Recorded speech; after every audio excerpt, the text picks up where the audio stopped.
Back in the 1930s, Pittsburgh was known as the Mecca for baseball's African-American players. We were the only city in the country to have two professional black teams, the Crawfords and the Homestead Grays.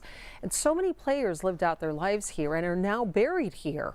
But their graves are unmarked. And now a local teacher is working to change that and to get them the recognition they deserve. Here's Channel 11's Jennifer Tomazik. There are graves here. We know that. Over the last few years, local teacher Vince Charmella has spent hours in cemeteries around Allegheny County looking for the unseen. So we have one marker here, and then we have one marker with the Negro League players.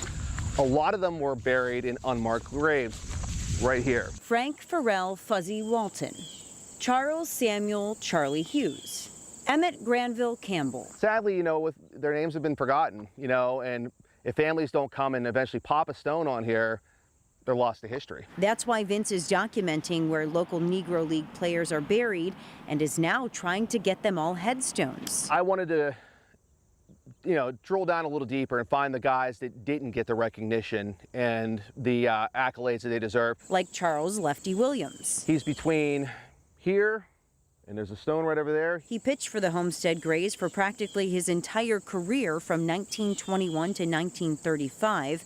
But walking through Homestead Cemetery, you wouldn't know it because he doesn't have a grave marker. Most of the times, economic circumstances with the families, maybe not being able to afford a marker at the time, which is the case for some of these Negro Leagues players. Local historian and Homestead Cemetery board member Jaquay Carter would like to see players like Charles Williams have the same recognition as other Homestead Grays. So who is this here?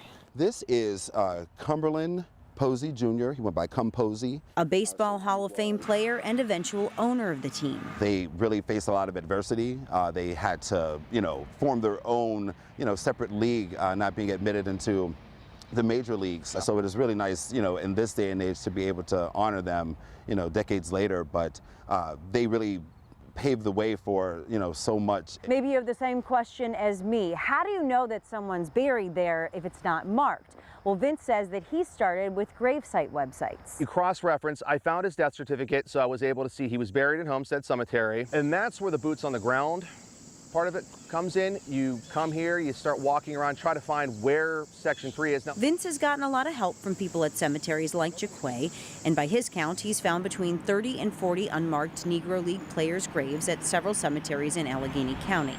Now he's working with the Josh Gibson Foundation and the Negro League's Baseball Grave Marker Project to mark them all. They have been marginalized in life, and they were sadly now forgotten in death.